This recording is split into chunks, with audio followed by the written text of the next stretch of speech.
The quietest betrayals always happen in the light. They unfold under the warm glow of a dining room chandelier to the gentle clinking of silverware against porcelain. For Elizabeth, the first crack in her carefully constructed world sounded like her grandson's bored sigh. The year was 2025, and the world had moved on. But the Sunday pot roast remained a constant in her house. It was her ritual, her anchor, her offering. An offering that was, for the most part, being rejected. Across the polished mahogany table, her son David, a man whose spine seemed to have been replaced by the starched collar of his shirt, poked at a carrot. His wife, Susan, a woman sculpted from anxiety and ambition, smiled a smile that never reached her eyes. Their children were casualties of the modern age. Leo, 17, was a ghost at the table, his entire existence projected onto the glowing screen of a phone propped against his water glass. He was watching someone else live a more exciting life on Twitch, occasionally letting out a grunt of what might have been laughter. His sister Maya, 15, was physically present but emotionally orbiting a different star. So, Grandma was telling us about her victory garden again. Maya announced to no one in particular, her voice lacquered with a thick coat of teenage irony. She pushed a piece of roast around her plate, a perfect circle of disdain. How you had to guard the tomatoes from squirrels.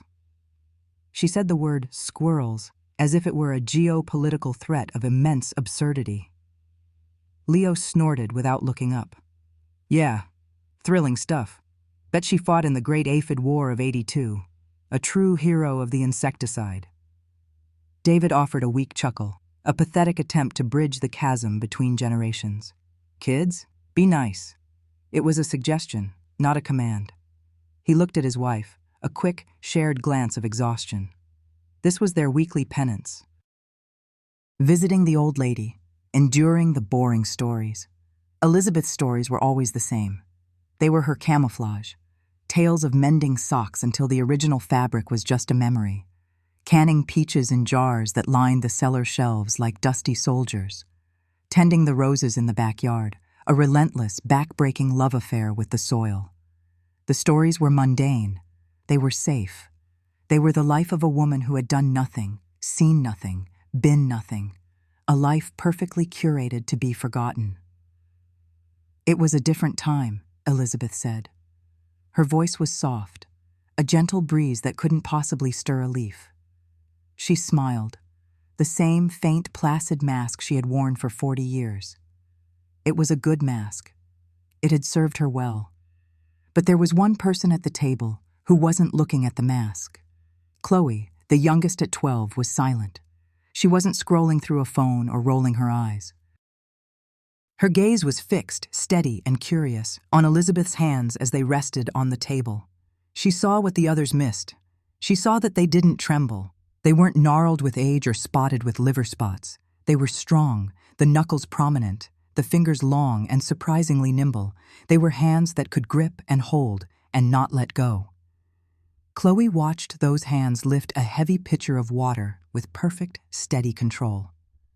Was it hard? She asked, her voice a small, clear bell in the cacophony of disinterest. Growing everything yourself? What if the seeds didn't sprout? Maya scoffed. Oh my God, Chloe, who cares? You just go to Whole Foods. They didn't have Whole Foods then, genius, Chloe muttered, her eyes still on her grandmother. Elizabeth's smile tightened by a millimeter, a seismic shift no one else would ever notice. She looked at Chloe, truly looked at her, and saw a flicker of something she hadn't seen in this house for a very long time. Genuine curiosity, an analyst's mind. But before she could answer, Susan clapped her hands together with forced brightness. All right, who wants dessert? I brought that gluten-free, dairy-free, fun-free cake you all love so much. The spell was broken. Leo finally looked up, his eyes glazed over. Is it over? Can we go? David sighed. 5 more minutes, Leo. Show some respect. But Elizabeth knew respect was not on the menu. Underneath her placid smile, a cold, hard assessment was being made. She wasn't listening to their words anymore. She was observing their patterns, Leo's addiction to digital distraction, Maya's desperate need for peer validation, expressed through casual cruelty, Susan's brittle ambition, her fear of falling behind in the race for suburban perfection. And David, her son, he was the weakest link. Desperate for an easy life, terrified of confrontation, and willing to follow the path of least resistance, no matter who it trampled. Her eyes, which her family saw as faded and clouded by age, were anything but. They were cold, they were distant. They were scanning the room, assessing threats, cataloging weaknesses. The pot roast was growing cold on her plate. It was a different time, she had said. She just hadn't specified which one. The war wasn't over. It had just been dormant. After the pretense of dessert was cleared away and the grandchildren had been released back into the wild of their digital worlds, the real ambush began. The air in the dining room shifted. The silence was no longer sleepy and full. It was sharp and predatory. Susan, with the practiced smoothness of a blackjack dealer, slid a glossy brochure across the mahogany table. It slid to a stop directly in front of Elizabeth's plate. The light from the chandelier caught the gold-embossed letters. Silver Meadows Senior Living. Elizabeth stared at the picture on the cover.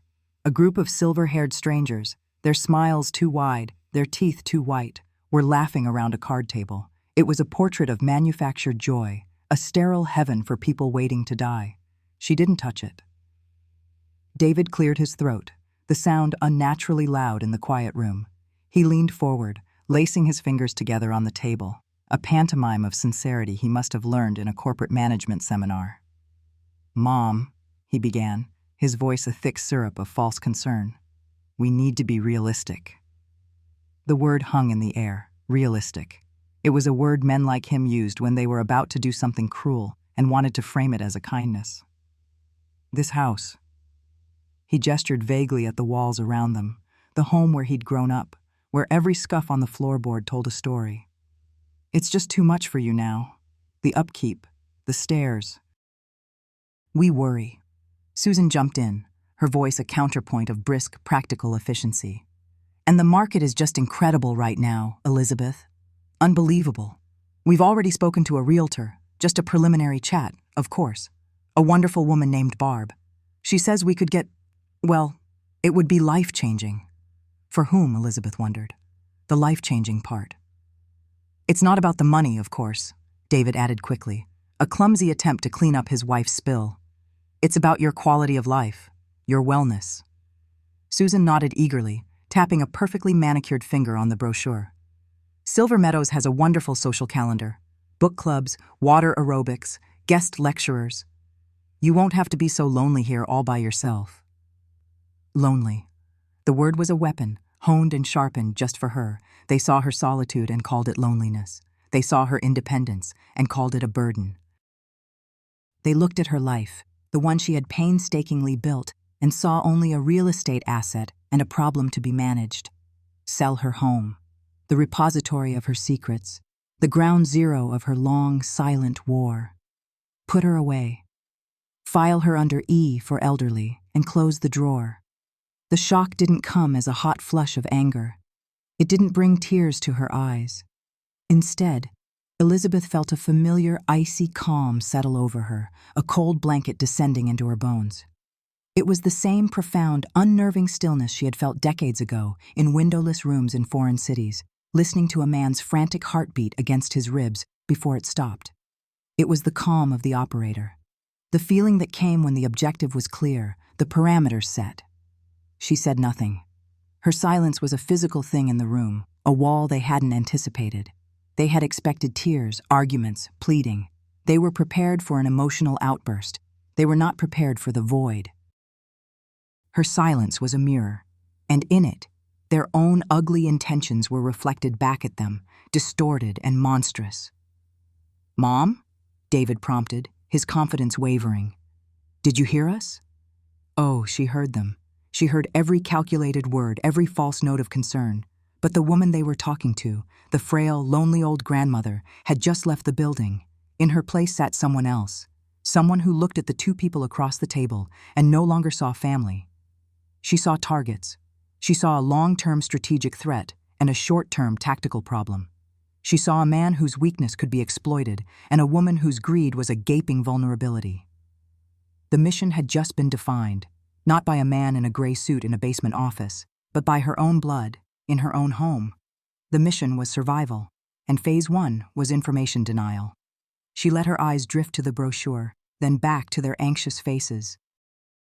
She allowed a flicker of confusion to cross her features, a subtle masterpiece of performance art. "Silver Meadows," she said, her voice a little shaky, a little frail, just as they expected. "It looks clean." David and Susan exchanged a look of triumphant relief. The old woman was confused, malleable. This would be easier than they thought.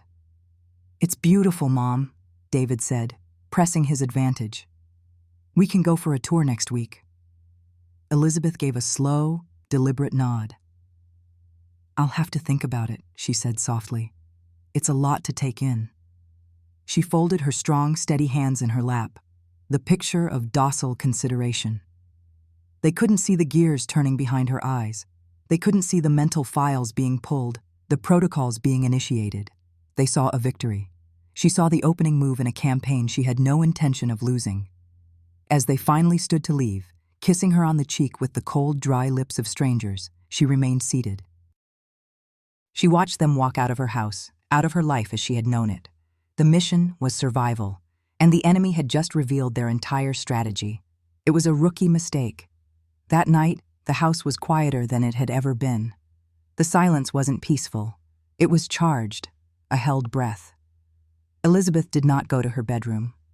She didn't look at the photo of her late husband, Richard, on the mantelpiece, a man whose cold pragmatism she now saw reflected so perfectly in their son. Instead, she walked to the hall closet and pulled out a small, sturdy step stool. Then she walked to the back of the hallway, to the pull cord that hung from a square hatch in the ceiling. She hadn't pulled that cord in 40 years. The stairs unfolded with a groan of protest, a cascade of dust raining down in the dim hallway light. The air that drifted down from the attic was stale, thick with the scent of forgotten things, of cedar and brittle paper and time itself. She climbed, each step slow and deliberate, not from age, but from a sense of ceremony. This was a place she had sealed off, not just physically, but mentally, a part of her life she had buried. At the top, she pulled another cord, and a single bare bulb flickered to life, casting a weak yellow circle of light. The attic was a graveyard of a life that wasn't hers. Cardboard boxes labeled David's School Projects, an old rocking horse, a stack of Life magazines from the 1970s. This was the clutter of the woman she pretended to be. Her eyes scanned past it all to the far corner, tucked away behind a stack of old storm windows. It was dark green, government-issue steel, a footlocker. It wasn't large, but it was heavy, solid, and bound with two thick hasps. On its side, a stenciled number was barely visible under a thick coat of dust. 708-2N. Nightingale. Her call sign. She knelt before it. The locks weren't keyed. They were combination dials, old but complex, the kind that required a specific sequence of pressures and turns.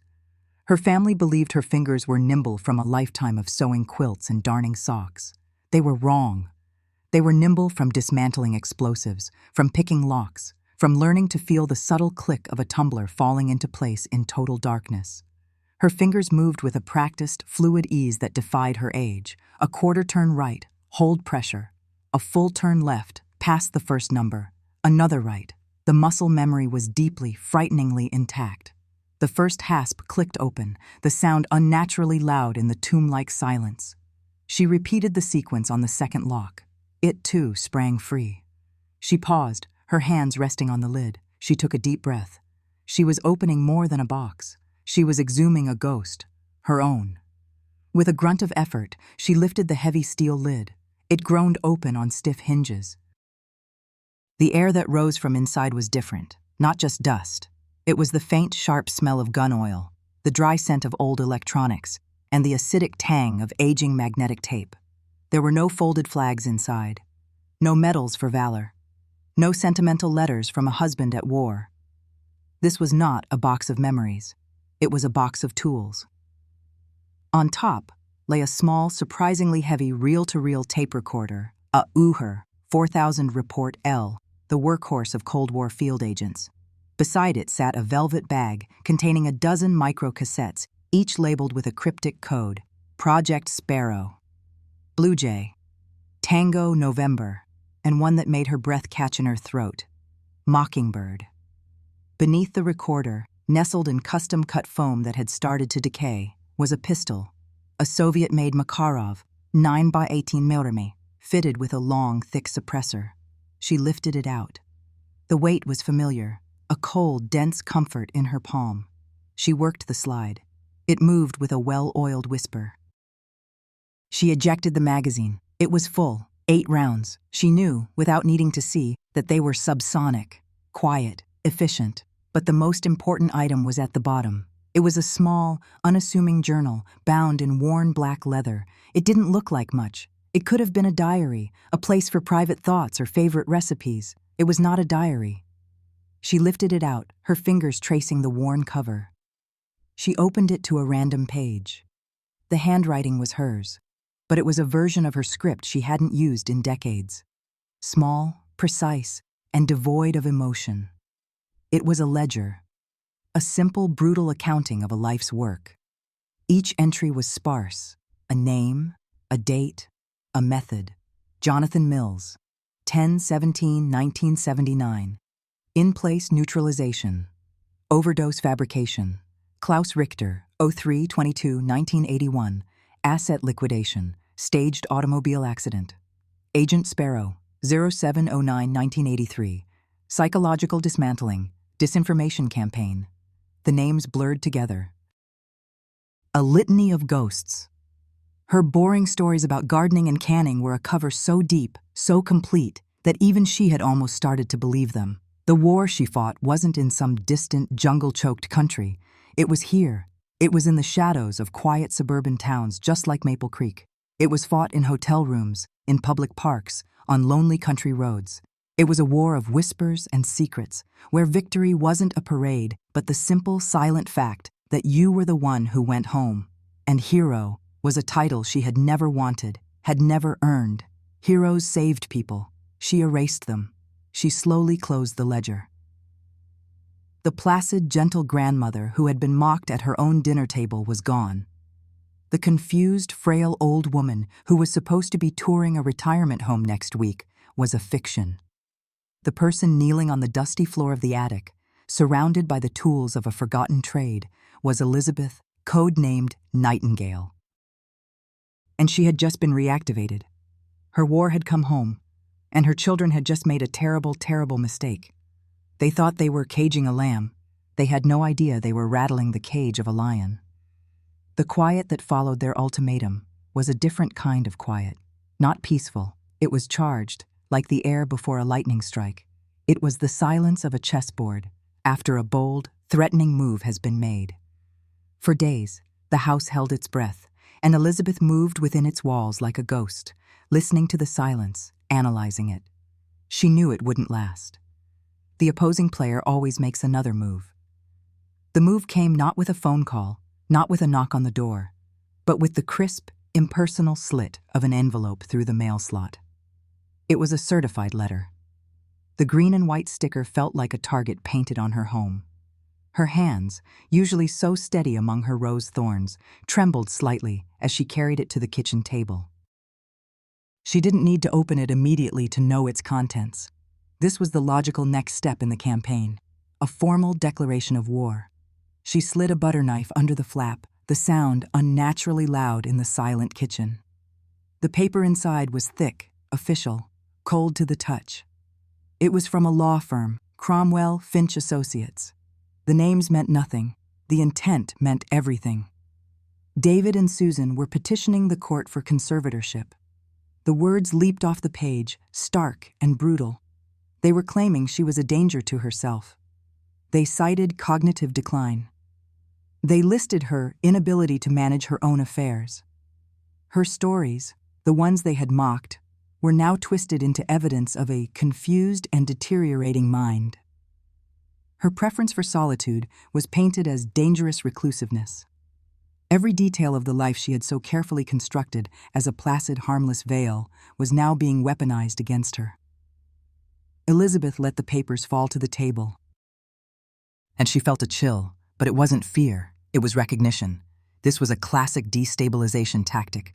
Undermine the target's confidence, isolate them, make them question their own reality until they surrender. It was a page torn directly from her own long-forgotten playbook. They were trying to gaslight a woman who had helped write the manual. A bitter, humorless smile touched her lips. They thought this was their idea. They thought they were being clever.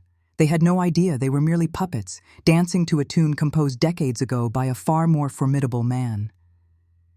She walked from the kitchen, past the silent living room, and into the small study where Richard had once kept his private papers. The phone sat on the desk, a modern cordless thing she rarely used. But she wasn't looking at that. Her mind was reaching further back, to a time of rotary dials and heavy Bakelite receivers. She mentally dusted off a number she hadn't allowed herself to think of, let alone dial, in 35 years. A number she had been ordered to forget.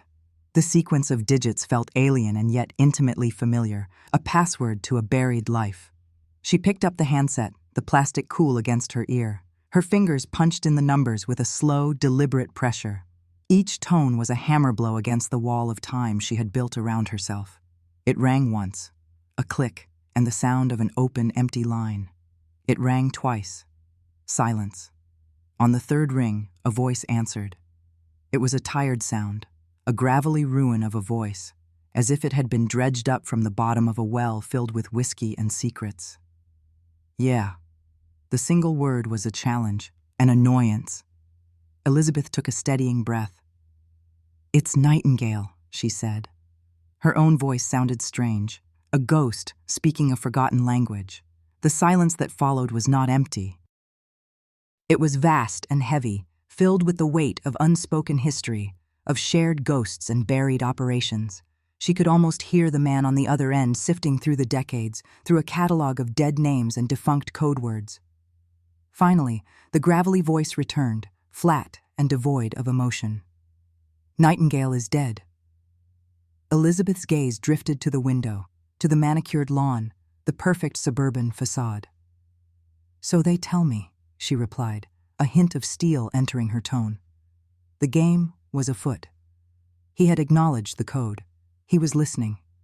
She pressed on, getting to the heart of it, the reason for this profane resurrection. "I need a lawyer," she said. A beat of silence. A different kind of lawyer, the kind who knows where the bodies are buried. Another long pause stretched across the line, but this time it was different. It was the silence of consideration, the silence of a dormant machine creaking back to life. When the voice finally spoke, the gravel was still there, but it was sharper now, like stones being ground into a weapon. "Where are you?" After the call, a profound stillness settled over her. She hung up the phone and walked to the large bay window in the living room, the one that overlooked the backyard. Her gaze fell upon the rose garden. It was her pride, her sanctuary. Dozens of bushes, meticulously pruned and cared for. Deep crimson grandifloras, delicate pink floribundas, vibrant yellow hybrid teas. The soil there was unusually dark and rich. Neighbors complimented her on her green thumb. They said she could make anything grow. She knew why. The legal papers on the kitchen table, the cold, clinical threat of them, dissolved in her mind, replaced by a different kind of cold. The cold of a damp Oregon night in the autumn of 1981. Flashback. The air is sharp with the smell of wet earth and pine. A single floodlight mounted on the back of the house casts a harsh white glare onto a scene of grim work. Richard, her husband, her handler, stands over a freshly dug hole in the ground. He isn't wearing his suburban dad's sweater. He's in dark, practical clothing, his face a mask of detached professionalism, unreadable in the stark light. He doesn't lean on the shovel stuck in the mound of dark soil beside the hole. He stands with an unnerving stillness, a predator at rest. "The asset is compromised," he says. His voice is flat, a simple statement of fact. He isn't talking about stocks or bonds. A few feet away, a man is on his knees, hands bound behind his back. He's bleeding from a wound on his temple, the dark blood stark against his pale skin. His eyes are wide with a terror that has gone beyond screaming. He is the asset. Chained to his wrist is a heavy steel briefcase, the package. Her job had been the interrogation. The slow, methodical dismantling of the man's will in the soundproofed basement. She had been the one to extract the location of the dead drop, the names of his contacts, the frequency of the coded broadcasts. Her tool had been the human voice, applied with surgical precision. His job was cleanup. Richard gestures with his chin toward the man. The package must be secured. It wasn't a question. It was a protocol. She gives a single, sharp nod. She has the information. The man's purpose is fulfilled. He is now a liability, a loose end. Richard picks up the shovel. She doesn't watch the swing, but she hears it. The sickening, wet thud of steel striking bone and flesh. It is a sound you never forget, no matter how many years you plant over it. The man collapses into the hole without a sound, like a puppet whose strings have been cut. The briefcase goes in with him. Later, as Richard fills the grave, the rhythmic scrape and thump of the shovel is the only sound in the night. He works efficiently, without emotion. When he is done, he tamps the earth down with the back of the blade. He turns to her, wiping a smear of dirt from his cheek. A smile, thin and chilling, touches his lips. It doesn't reach his eyes. His eyes are always on the mission. "Plant something here," he'd said, his voice a low murmur. "Something beautiful. Something to remember our success by." She had chosen roses. The next spring, she planted the first bush directly over the spot. The roses had never grown better. The memory faded, leaving the bright, placid afternoon in its place. Elizabeth looked at her hands. They were old now, wrinkled and spotted with age. But they were the same hands that had documented the asset's last words, the same hands that had planted a garden on top of a man's grave. David and Susan and their lawyer thought they were dealing with a frail old woman. They had no idea who they were trying to uproot. A few days later, Chloe's car pulled into the driveway. It was a welcome sight, a small island of innocence in a sea of hostility. She came alone, on the pretense of helping with groceries, a story she probably told her parents to get away. The girl had a quiet perceptiveness that the others lacked. While Leo and Maya saw a relic, Chloe saw a person. "Hey, Grandma," she said, hauling 2 bags of groceries into the kitchen. "Mom said you might need a hand." "That was thoughtful of you, dear," Elizabeth said, her voice warm and genuine for the first time in what felt like an eternity. They worked in comfortable silence, putting away milk and bread, vegetables and cans of soup. It was a simple domestic ritual, a moment of normalcy that felt both precious and fragile. Chloe moved around the familiar space with an easy grace, but her eyes were always scanning, always observing. She wasn't just putting away food. She was taking in the atmosphere of the house, the tension that hummed just beneath the surface. Later, Chloe was in the study, tasked with reshelving a small stack of gardening books Elizabeth had left out. "You have so many books, Grandma." "A long life means a lot of time for reading," Elizabeth replied from the doorway. Chloe ran her fingers along the spines, then paused. Her hand had brushed against something tucked deep at the back of the shelf, hidden behind a thick volume on perennial care. She pulled it out. It was an old, leather-bound photo album, its cover plain and unmarked. It wasn't like the other albums in the living room, the ones filled with smiling family portraits, birthdays, and holidays. This one felt different, secret. She sat on the floor and opened it. Most of the pages were empty. But near the middle, there was a single photograph, held in place by 4 black photo corners. It was a picture of a much younger Elizabeth, but it wasn't the young woman from the wedding photos, smiling and hopeful. The woman in this picture was severe. Her dark hair was pulled back in a tight, merciless bun. She wore no makeup, no jewelry. Her expression was utterly devoid of warmth, her jaw set, her eyes sharp enough to cut glass. They were the eyes of a predator, and she wasn't wearing a dress. She was in a dark, high-collared, unmarked uniform that spoke of discipline and authority. Standing beside her, just as severe, just as cold, was Richard. They looked less like a married couple and more like 2 high-ranking officers reviewing a grim report. Chloe stared at the photograph for a long time. The silence in the room deepened. Finally, she looked up at Elizabeth, who was still standing in the doorway watching her. Chloe's voice was soft, not with accusation, but with a genuine, breathtaking curiosity that cut through all of Elizabeth's defenses. "Grandma, "What was this?" she asked, holding up the album. "Who were you?" For the first time in decades, Elizabeth's meticulously constructed facade cracked. The question wasn't mockery. It wasn't a challenge. It was a plea for a story, for the truth. In Chloe's wide, curious eyes, Elizabeth didn't see a child to be protected. She saw a potential ally. She saw a mind that wasn't clouded by greed or judgment. A flicker of emotion, something raw and real, crossed her face before she could suppress it. Her throat felt tight. She walked into the room and sat in the armchair opposite her granddaughter.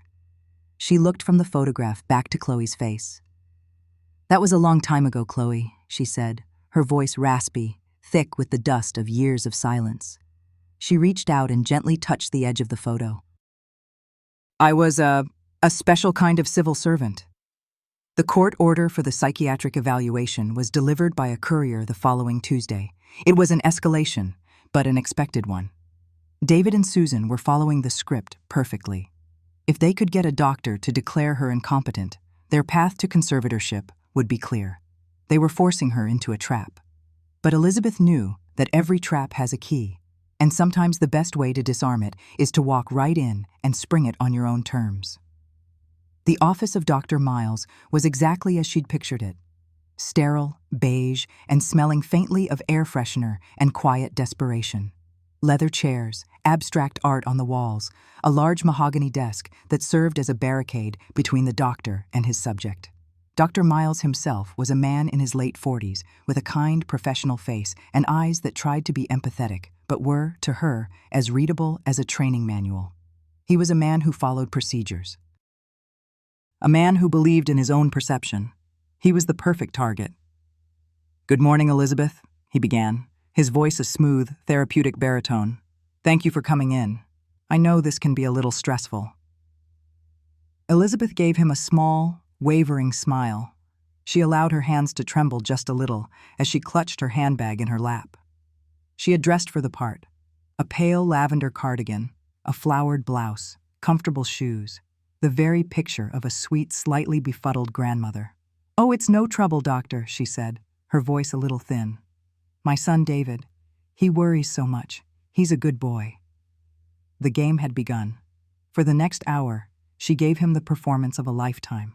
She was not the subject of his evaluation. He was the subject of hers. She carefully wove a tapestry of confusion and vulnerability. When he asked about the current date, she paused, looked out the window as if for a clue, and said, "Is it Thursday already?" The weeks just fly by. It feels like 1998 all over again sometimes." She mixed up her grandchildren's ages, calling Leo by his father's name once, then catching herself with a flustered, "Oh, silly me. My mind gets so jumbled." She talked at length about her garden. It was the perfect cover. She described the personalities of her roses with a wistful, rambling charm that could easily be mistaken for senility. "The peace rose. She's a bit of a diva, you know. Needs just the right amount of sun, or she simply won't perform, not like old Mr. Lincoln. He's so reliable, a true gentleman." But beneath the surface of the rambling old woman, the cold, analytical mind of Nightingale was at work. She watched Dr. Miles's pen as it moved across his notepad. She noted his micro-expressions, the slight furrow of his brow when she said 1998, the almost imperceptible nod of confirmation when she spoke of her jumbled mind. She was feeding him the data. She was building his conclusion for him, brick by brick. Then she laid the key piece of the trap. In the middle of a meandering story about a particularly stubborn patch of aphids, she stopped. She looked directly at Dr. Miles, her eyes suddenly clearing, the fog of confusion vanishing for a brief, startling moment. "You know," she said, her voice dropping to a normal, clear register, "the interesting thing about Aphis gossipii is their parthenogenetic reproductive cycle. Males are often entirely absent from the population. It's a remarkably efficient survival strategy, creating a new generation without the complications of partnership. A purely female lineage of survivors." She held his gaze for a count of 3, letting the precision of the terminology, the clarity of the thought, sink in. Dr. Miles blinked. His pen stopped moving. He saw it. A flicker of something else entirely. Something sharp, intelligent, and utterly at odds with the confused old woman he'd been interviewing. Then, just as quickly, the fog rolled back in. Elizabeth's eyes softened, and she gave a little self-deprecating laugh. "Oh, listen to me, rambling on about bugs. David's right. I do get lost in my own head sometimes. What were we talking about, dear?" She saw it in his eyes. She had planted the seed. He could no longer write a simple report declaring her incompetent. He would be forced by his own professional integrity to account for that moment. He would have to note the anomaly. His report would now be clouded with ambiguity. It would mention her confusion, yes, but it would also have to include a line, a sentence, about surprising moments of sharp lucidity, or a retained capacity for complex thought. She had not been evaluated. She had created a compromised piece of evidence that would serve her well in the battle to come. Leaving the sterile chill of the doctor's office, the legal battle felt more real, more immediate. The forced performance, the cold calculation of it all, scraped away a layer of scar tissue from a much older, deeper wound. It wasn't the memory of the shovel or the freshly turned earth that rose to the surface. It was the memory of a betrayal that had felt far more personal, the mission that had finally broken something inside her. The year was 1985. The Cold War was in its icy endgame, but the shadows were still full of ghosts. One of those ghosts was a young operative named Anya. She was brilliant, fiery, fluent in 3 languages, and had a gift for blending in. Elizabeth had mentored her, had seen a younger version of herself in Anya's sharp eyes and restless energy. Anya was on a deep cover assignment in East Berlin, a critical mission to cultivate an asset within the Stasi. Then came the cable, a single coded line that chilled Elizabeth to the bone. Anya had been compromised, captured. The protocol was clear, absolute, and brutal. No rescue. An operative taken alive was a liability to the entire network. But this was Anya. Elizabeth went to Richard, not as a subordinate, but as a colleague, as a wife. She found him in his study, the same study where she had just found the photograph. "We can't just leave her there," she had argued, her voice tight with a desperate urgency she rarely allowed herself to show. "There are ways. An extraction team. A prisoner swap." Richard didn't even look up from the file he was reading. His response was as cold and sharp as a shard of ice. "Sentiment is a liability, Elizabeth. You know that. The mission comes first. Always." "She's one of us," Elizabeth insisted, her voice rising. "We don't just throw our people away." He finally looked up, and his eyes were flat, empty of anything she recognized as the man she married. They were the eyes of the program. "She knew the risks," he said. "Her capture jeopardizes the entire operation. It jeopardizes US. Your job is not to rescue her. Your job is to contain the damage." And then he gave her the final, sickening order. She was to personally supervise the disinformation campaign. She was to plant the stories, fabricate the evidence, leak the false intelligence that would paint Anya not as a captured hero, but as a traitor who had defected. It was the only way to discredit anything the Stasi might torture out of her, the only way to protect the larger program. It was the first and last time she ever argued with him about an order. She went to the secure communications room, her hands feeling like lead. She sat at the teletype machine, the clatter of the keys like nails being hammered into a coffin. With every word she typed, she was killing Anya a second time. She was destroying her name, her honor, her memory. She was sealing her fate. And she did it. Because the mission came first. Now, sitting in her quiet house, the legal papers from Cromwell, Finch Associates in her lap, she saw it with a horrifying clarity. She looked at her son's signature, the confident, aggressive loop of the D in David, and she didn't see her son. She saw Richard. The same chilling pragmatism, the same ruthless calculus, the same ability to define a human being, his own mother, as an obstacle to be removed in service of a greater mission. David wasn't just driven by greed for the money or the house. He was his father's son. He was trying to live up to a legacy of cold, hard success he didn't even fully understand. The inheritance wasn't just wealth. It was victory. It was his mission. And like Richard, he was willing to sacrifice anyone to complete it. The realization settled in her bones, a cold, hard certainty. This wasn't a new betrayal. It was an echo. A ghost she had lived with for 40 years now returned, wearing the face of her own child. And this time, Nightingale would not be writing the disinformation. This time, she would be the one controlling the narrative. The mission had changed. The mission was now survival. And then, it was justice. The legal papers felt like a declaration of war, but a war she couldn't fight with the old weapons. Brute force, coercion, the quiet threat in a darkened room. Those were tools for a different battlefield.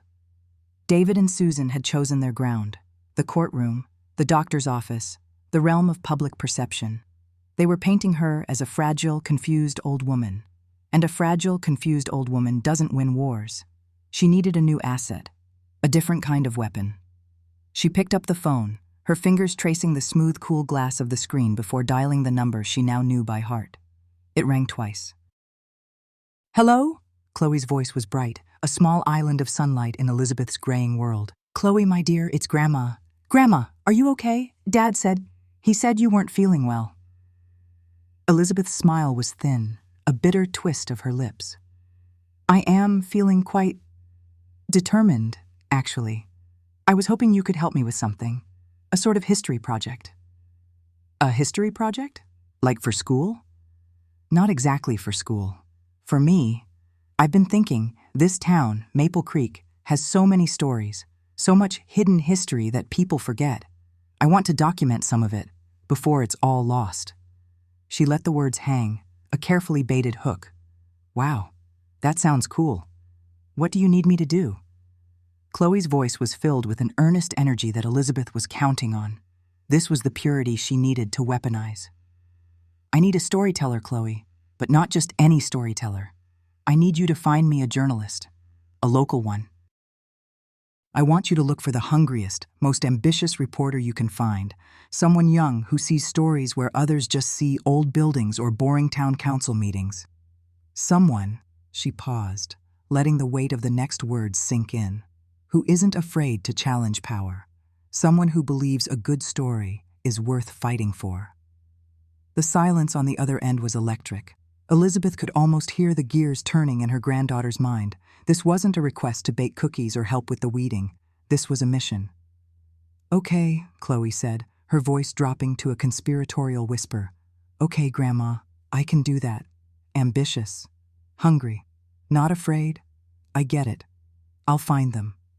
Thank you, my dear. This is very important to me. I won't let you down."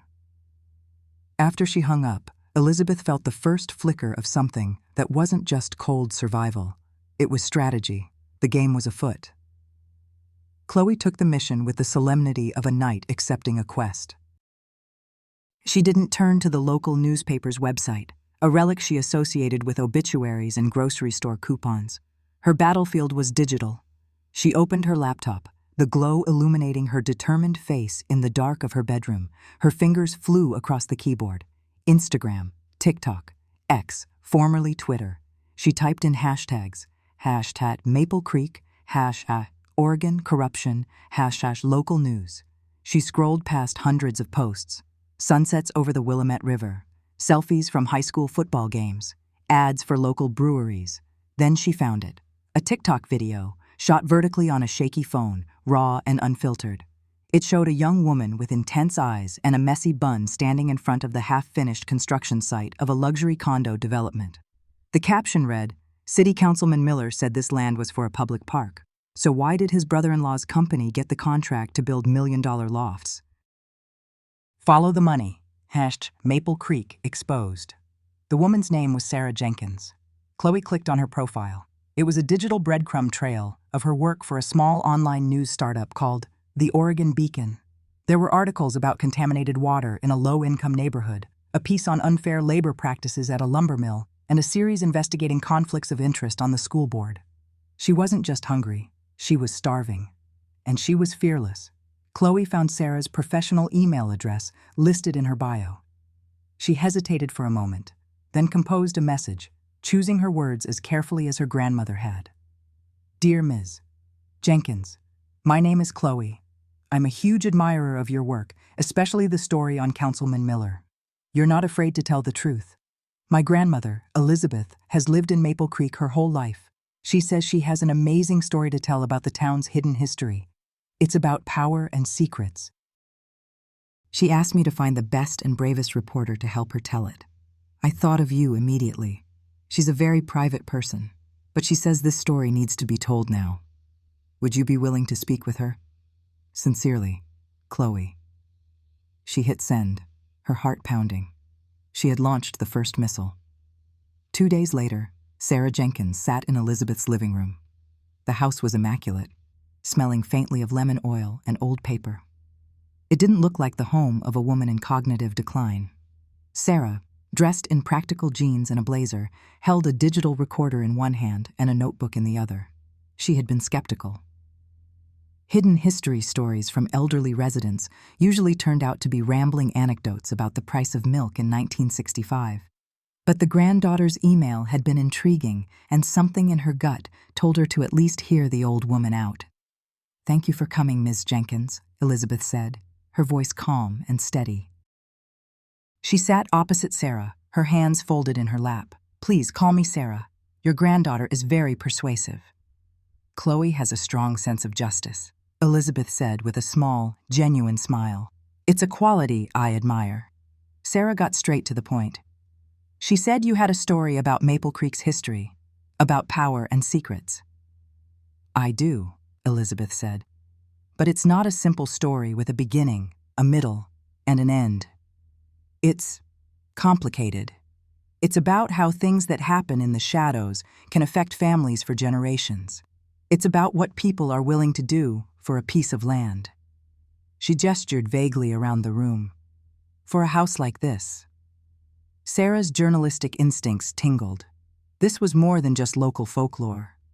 What people? What are they willing to do?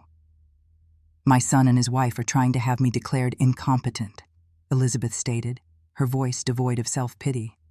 "They want to put me in a home. They want to sell this house. They say it's because they're concerned for my welfare. They say I'm confused." Sarah's expression sharpened. She had her angle. Elder abuse. A greedy family trying to cash in on the hot real estate market. It was a good story, a powerful story. "That's a terrible thing to go through," Sarah said, her voice softening with professional sympathy. "I'm so sorry." "Don't be sorry, Ms. Jenkins," Elizabeth said, her eyes locking onto Sarah's. The warmth was gone, replaced by something ancient and hard. "Be curious. The story they are telling the world is that I am a weak, fading old woman. But that's not the real story. The real story is why they want this house so badly. The real story is buried, right here on this property. And they don't even know it." She let the statement land. She was feeding the shark, just a taste of blood. Sarah leaned forward, her recorder held a little closer. "Tell me more." "Not yet," Elizabeth said, raising a hand. "The story isn't ready. But it will be. Very soon. I need to know. If I give you the story of a lifetime, a story that will shake this town to its foundations, will you have the courage to publish it, no matter who it implicates?" Sarah Jenkins looked at the old woman. She saw the iron in her spine, the intelligence in her clear eyes. This wasn't a victim. This was a source holding a lit stick of dynamite. "Yes," Sarah said, her voice firm. "Yes, I will." "Good," Elizabeth nodded. "Then keep your calendar clear. I will call you when it's time for the final act." The next phase required a journey, not to a journalist, but into the past. Up in the attic, the air was thick with the scent of cedar and thyme. Dust motes danced in the single beam of light from the bare bulb overhead. Elizabeth knelt before the dark olive drab of the military footlocker. The locks were old, but they opened with a familiar, satisfying click.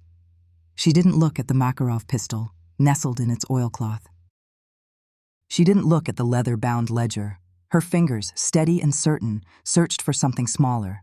They found it in a small lead-lined box designed to protect magnetic tape from EMPs, a micro-cassette, smaller than her thumb. The label, written in Richard's precise, sterile hand, was faded but legible. Project Mockingbird. Final. Her hands trembled slightly as she carried it downstairs to the old study. She had a small, specialized player she'd kept for decades, a relic of a bygone era of espionage. Placing the tiny cassette inside felt like loading a bullet into a chamber. This wasn't just a recording. It was an agony she had to relive. It was the key. She pressed play, a hiss of static, a click. Then, Richard's voice. Not the warm, public voice of her husband, but the cold, clinical tone of her handler. It was a sound she hadn't heard in 35 years, yet it was as familiar as her own breathing. "Debriefing begins," his recorded voice said, devoid of any emotion. "Subject, Operation Mockingbird, final phase. Objective, the complete and total neutralization of target Daniel Peterson." Elizabeth closed her eyes. She was back in this same room, decades ago. The scent of Richard's cigar smoke in the air, the weight of her success feeling like a shroud. Asset Nightingale performed flawlessly. The voice on the tape continued. Richard never used her name in debriefings. She was always Nightingale. The disinformation campaign was deployed through established channels, fabricated evidence of financial malfeasance, including falsified betting slips and offshore account ledgers, was planted with a contact at the Oregonian. She remembered it all. The late nights creating the fake documents, the thrill of the intellectual chess game. Peterson, the crusading editor of the Maple Creek Sentinel, had been getting too close. He'd been investigating land purchases by a front company Richard used for their operations. He was a good man, a principled man, and he had to be destroyed. Whisper campaign initiated, Richard's voice droned on. Rumors of alcoholism and an affair with a junior staffer, plausible. Exploits pre-existing marital tensions. We fed the narrative to local gossip columnist Henderson. He took the bait, as predicted.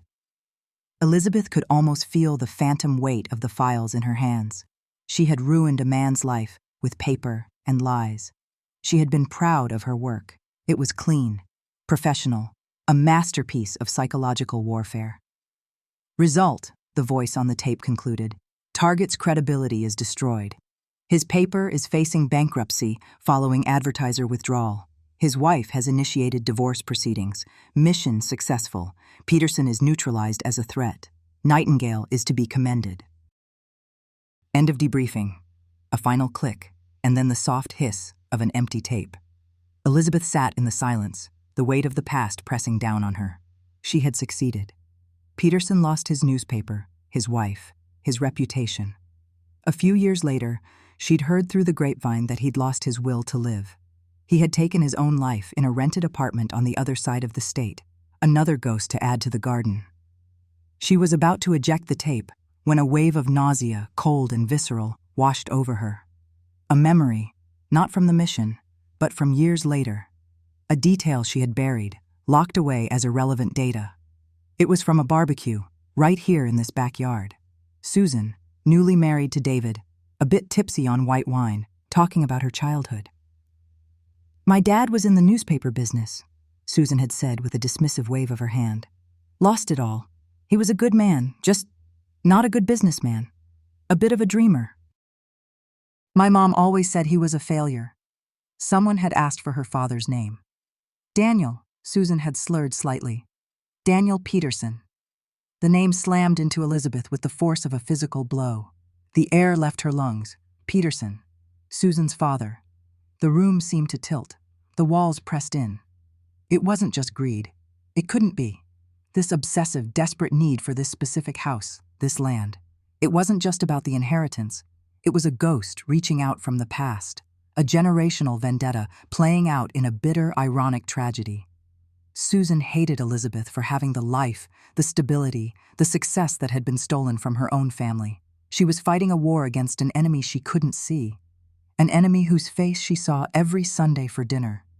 Elizabeth looked down at her own hands, the hands that had typed the forged documents, the hands that had planted the seeds of a man's destruction.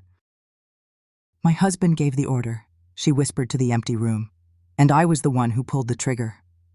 The cold dread solidified into something else, something hard and sharp. A plan. The war had just changed. And now, she knew exactly where to aim. The phone call was the most difficult acting performance of her life. She took a deep breath, picturing herself as frail, broken. She dialed David's number. "Hello?" His voice was clipped, impatient. "David," she said, letting a tremor creep into her own voice. She made it sound thin, reedy. "It's your mother." "What is it, Mother? I'm busy." I just wanted to tell you. You're right." She let a tearless sob catch in her throat. "This house is too much. I'm too tired to fight anymore." "You win."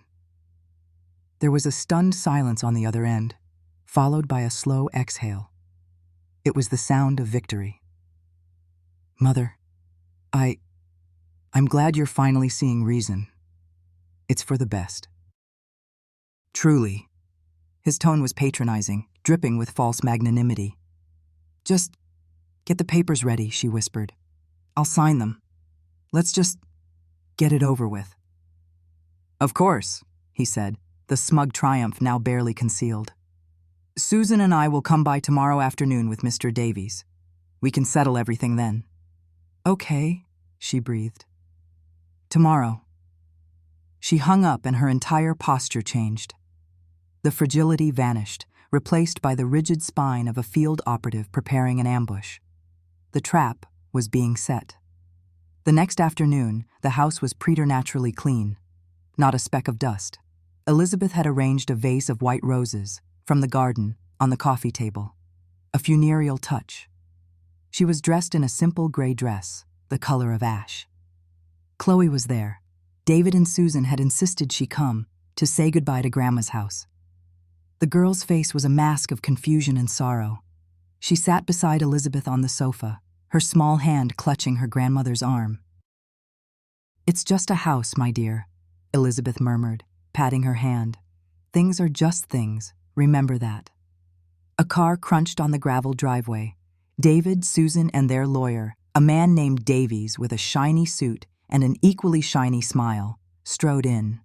They were an invading army, radiating triumph. "Mother," David said, nodding curtly. "Mr. Davies." "Good afternoon, Elizabeth," the lawyer said, placing his leather briefcase on the dining table with a loud thud. "Just a few documents to go over and sign, and we can all move on." Susan didn't say a word. She just stared at Elizabeth with a look of cold, final satisfaction. As they settled at the table, 200 yards away, in the upstairs bedroom of the neighboring house, Sarah Jenkins adjusted the focus on her telephoto lens. The room was generously offered by the neighbor, Mrs. Gable, an old friend Elizabeth had quietly prepped. "Just a small family dispute," Elizabeth had told her. "I need an impartial witness." Sarah had her camera and a parabolic microphone aimed at the living room window. Her editor was blowing up her phone with texts. "Got anything yet?" "Setting the scene," Sarah texted back. "The son and daughter-in-law look like a pair of vultures. This is classic elder abuse. The daughter is here too, looks miserable, getting it all." She believed she knew exactly what story she was covering, but Elizabeth's true audience wasn't Sarah. It was online. Earlier that morning, she had positioned a new digital photo frame on the mantelpiece, angled perfectly towards the dining table. It cycled through pleasant pictures of landscapes and flowers. It was also a state-of-the-art 4K camera, streaming a live encrypted feed to a private link. An hour before the meeting, she had sent a single, simple email. The to field was blank. The list of recipients was in the BCC field. It included a retired 4-star general who owed her a life debt, the executive director of the ACLU, the top investigative journalist at the Washington Post, and the heads of 3 different government watchdog organizations. The subject line was stark: an old soldier's final debriefing. The body of the email was even starker. The following is a live feed. Justice is a matter of record. Nightingale. The trap was set. The audience was seated. The curtain was about to rise. Mr. Davies spread the thick stack of legal documents across the polished wood of the dining table. The papers represented the complete surrender of her life, the power of attorney, the consent forms for Silver Meadows, the deed to the house. He uncapped a gold-plated fountain pen and placed it deliberately next to the signature line. "If you'll just sign here, Elizabeth," he said smoothly. Susan leaned forward, her knuckles white where she gripped the table's edge. Her voice was a low, venomous hiss. And sign it. David moved to stand behind his mother's chair, looming over her, a physical act of intimidation. Don't make this harder than it needs to be, Mother. Elizabeth didn't look at them. She didn't look at the papers. Her gaze drifted past their triumphant faces, past the vase of white roses, and settled on the innocuous digital photo frame on the mantelpiece. She was looking into the lens. She was looking at her audience. She took one slow, deliberate breath, centering herself. She didn't raise her voice. She didn't pick up the pen. Her hand moved to a small, sleek digital audio player she had placed beside her teacup. Her finger pressed the play button. Silence. Then a faint hiss. And then a voice, cold, clinical, and utterly dead, filled the sun-drenched living room. Richard's voice. Debriefing begins. Subject: Operation Mockingbird, final phase. Objective: the complete and total neutralization of target Daniel Peterson. Susan froze. Her head snapped up. Her eyes darted around the room, searching for the source of the sound. "What is this?" she whispered, a thread of confusion in her voice. David looked equally bewildered. The lawyer, Davies, frowned, annoyed at the interruption. The voice from the player continued, relentless and clear. Asset Nightingale performed flawlessly. The disinformation campaign was deployed. Fabricated evidence of financial malfeasance. Whisper campaign initiated. Rumors of alcoholism and an affair. The name, Daniel Peterson, hung in the air like poison gas. Susan's face, which had been tight with victory, seemed to collapse. The color drained from her cheeks, leaving behind a waxy gray pallor. She looked at Elizabeth, her mouth slightly agape. "What did you say? What is that?" Elizabeth finally turned her head, her eyes locking with her daughter-in-law's. The mask of the frail old woman was gone.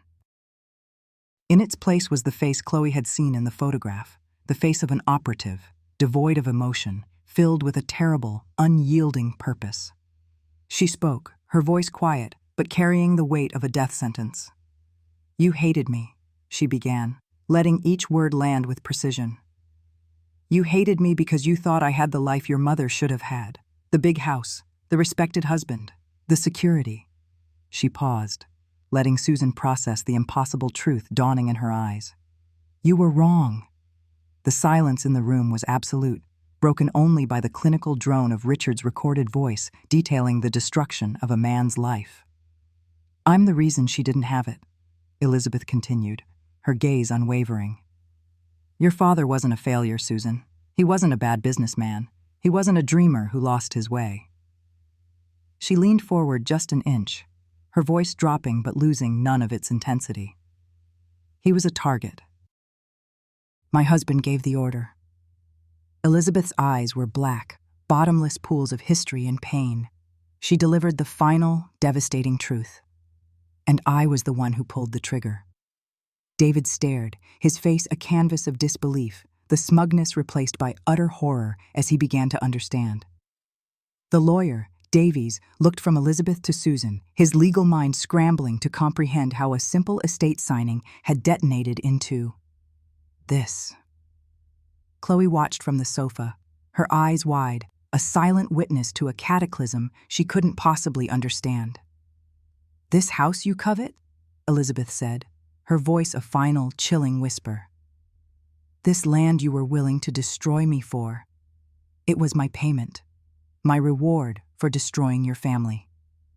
The recording clicked off. The room plunged into a dead, suffocating silence. The only sound was the single, shattered, gulping gasp from Susan as her entire world, her entire history, her entire identity fractured and turned to dust around her. It was the sound of a soul breaking. The silence that followed the click of the stop button was more profound than any sound. It was a vacuum, sucking the air, the life, the future out of the living room. For a full 10 seconds, the only movement was the dust motes dancing in the slanted evening light. David's face was the color of ash. Susan's was a mask of disbelief, her mouth slightly open, the muscles in her jaw twitching, as her brain tried to reconcile the voice on the tape with the father she thought she knew, the mother-in-law she thought she was destroying. Then the phones began to sing. It wasn't one phone. It was all of them. Leo's, On the coffee table. Maya's, in her back pocket. David's, fallen from his numb hand onto the plush carpet. Susan's, clutched in her white-knuckled grip. A chorus of notifications, a digital symphony of ruin. Each chime, each buzz, was another nail being hammered into the coffin of their lives. Sarah Jenkins, in the house next door, felt her own phone vibrate against her ribs with the ferocity of a trapped animal. She didn't need to look at it. She was watching the live feed on her laptop, her heart pounding a frantic rhythm against her sternum. The view count was a blur, spinning upwards like a gas station pump during hyperinflation. 10,000, 50,000, 200,000. Comments flooded the side of the screen, a waterfall of outrage, of shock, of morbid, gleeful fascination. She had it. My God, she had it. The story wasn't just a story. It was a cultural event, a mushroom cloud blooming over this quiet, manicured suburb. Her editor's name flashed on her screen. She answered, her voice tight. "Did you see it?" The voice on the other end was a strangled mix of awe and terror. "See it? Sarah, the entire internet saw it. The goddamn world saw it." "What have you done?" "My job," she whispered, her eyes still glued to the screen, where Susan was now beginning to shake, a low, guttural sound escaping her throat. Back in the living room, the digital storm had breached the walls. Leo, his face pale, picked up his phone. He didn't have to unlock it. The notifications were right there on the lock screen. A preview from a friend on Twitch. "Dude, WTF is this? Is this your grandma?" Had Maple Creek Monster. A link to a newly created Twitter thread already viral, titled The Unveiling, Anatomy of a Family's Greed. He scrolled down, his thumb moving mechanically. There were memes already. His father's face, slack with shock from the live stream, with the caption, "When you find out mom's retirement plan involves a shovel." His mother's face, contorted in horror, photoshopped onto the poster for an old Cold War movie. "Dad?" Leo's voice was thin, a reedy sound that barely cut through the cacophony of the buzzing phones. What did she mean? What did Grandma do? David didn't answer. He was staring at his own phone, at a single text message that had just arrived. It was from his firm's CEO. It wasn't a summons to a meeting. It wasn't a request for an explanation. It was 5 words. "You are no longer employed." Susan finally broke. She let out a scream, a raw, ragged sound of pure animal agony, and threw her phone against the wall where it shattered, the screen spiderwebbing into 1,000 fractured pieces, a perfect metaphor for their lives. She turned on Elizabeth, her eyes wild with a hatred that was ancient and new at the same time. "You," she spat, venom dripping from the word. "You did this. You destroyed us. You destroyed my father." Elizabeth sat perfectly still in her armchair, her hands resting on the worn fabric. Her face was calm, her gaze steady. The coldness was gone. In its place was something far more terrifying, a profound and weary clarity. "No, Susan," she said, her voice quiet but carrying across the wrecked room. "I only showed you the truth. Your father was a good man, a journalist who got too close to something he shouldn't have. He was a target. His career, his reputation. It was an acceptable loss to protect the mission." She paused, her eyes locking with Susan's. "And you tried to take my home. You tried to have me declared incompetent. You weaponized my own blood against me. For what? Money? For a house you felt you were owed by a ghost you never knew?" Elizabeth's gaze flickered to David, who was now just a heap on the floor, staring at the shattered remains of his career on his phone screen. "You are just like him, David. Just like your father." Richard would have been proud. He too saw people not as family, but as assets or liabilities. You learned his lessons well. You just never knew who your teacher really was. Maya was crying silently, tears tracking through her makeup. She looked from her parents to her grandmother, her world reduced to a triangle of betrayal. "The roses," she whispered, the question hanging in the air. "The stories you told. About the special fertilizer. Who is in the garden?" Before Elizabeth could answer, a different phone rang. The landline. The old, forgotten device on the end table. It hadn't rung in years. Elizabeth reached over and picked it up. She didn't say hello. "Nightingale," she said simply. A clipped, professional voice on the other end spoke. "The nest is compromised." Do you require sanitation services? The grounds need to be cleared, Elizabeth said, her eyes sweeping over the devastated faces of her family. Full excavation. Remove all deep root systems. Understood.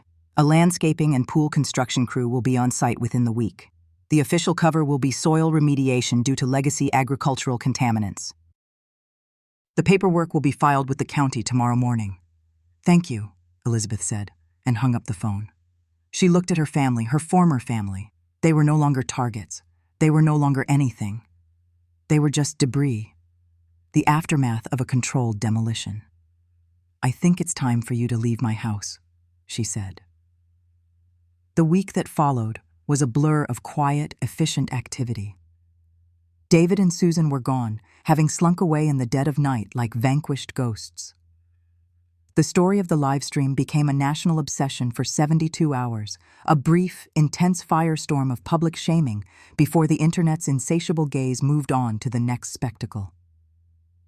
The conservatorship case was dismissed with a laugh from the judge and a scathing rebuke to David's now former lawyer.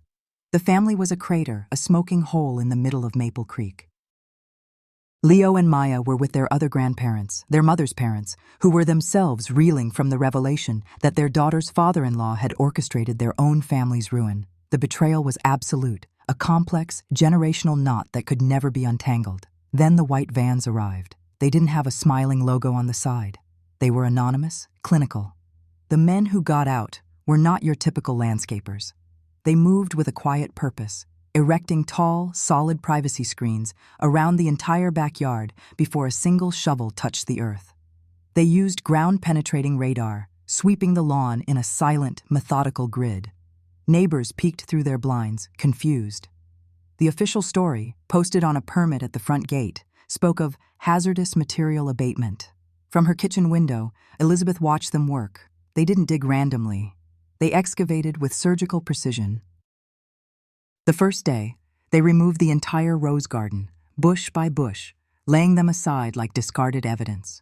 The second day, they went deeper. The earth movers were quiet, electric, their hydraulic arms moving with an eerie grace. Elizabeth drank her tea and watched as they unearthed the first of the root balls. It was large and wrapped in thick industrial-grade black plastic, secured with zip ties that had not degraded in the damp Oregon soil. It took 2 men and a small crane to lift it from the hole. It was heavy, the weight of a man, the weight of a secret. They found 2 more. One under the prize-winning Peace Rose, another near the base of the old oak tree. Richard had been a busy man. They worked for 3 days. The backyard became a landscape of raw, upturned earth, a wound. When they were finished, they loaded the wrapped bundles onto a sealed, refrigerated truck. They raked the soil smooth. They packed up their equipment, took down the privacy screens, and drove away. The backyard was empty, silent. The roses and the bones that fed them were gone forever. Elizabeth stood at the back door, looking out at the clean, terrible emptiness. The mission was complete. The past had been exhumed and disposed of.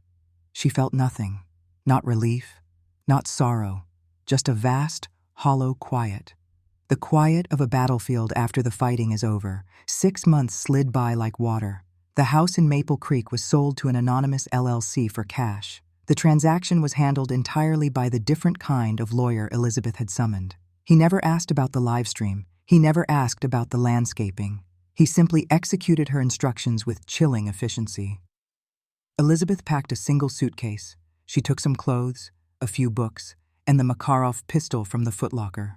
She cleaned it one last time, the smell of gun oil, a familiar, strangely comforting perfume. She wrapped it in an old chamois cloth and placed it at the very bottom of the bag, a relic, a reminder. The rest of the footlocker's contents were incinerated. Her new life began in a place where no one knew her name. A small, modern condo on the Oregon coast, hundreds of miles and a lifetime away from Maple Creek. The furniture was new, impersonal. The walls were white and bare. There were no photographs, no trinkets, no ghosts. Her only companion was the view from her balcony, the vast, restless expanse of the Pacific Ocean. She was Helen Smith now, a retired teacher, a widow. Plausible, forgettable. Anonymity, she discovered, was the final, most luxurious form of freedom. Her days fell into a simple, monastic rhythm.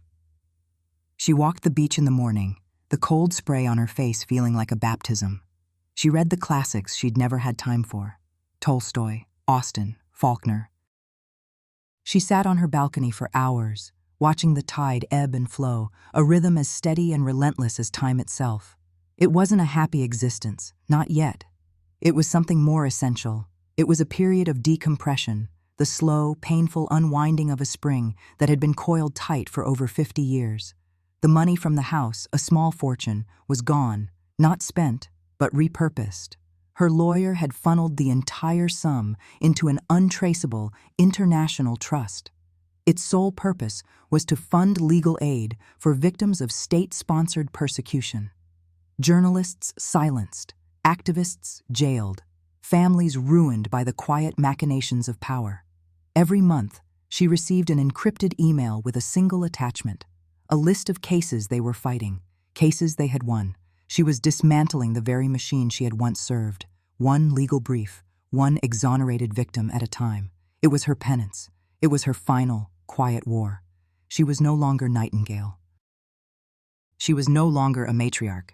She was no longer a target. One Tuesday, the mail arrived. Usually it was just bills for Helen Smith and glossy flyers for local restaurants. But that day, tucked between a credit card offer and a grocery circular, was a simple, cream-colored envelope. There was no return address, but the handwriting on the front was unmistakable. Young, neat, deliberate. Chloe.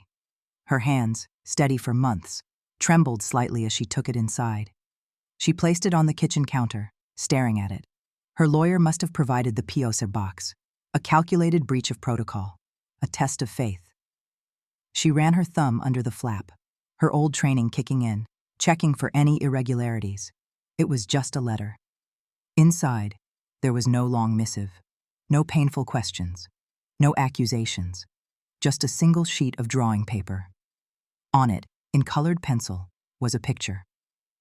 It was a small, green plant in a simple terracotta pot sitting on a sunny windowsill. It wasn't a rose, with its thorns and its dark history.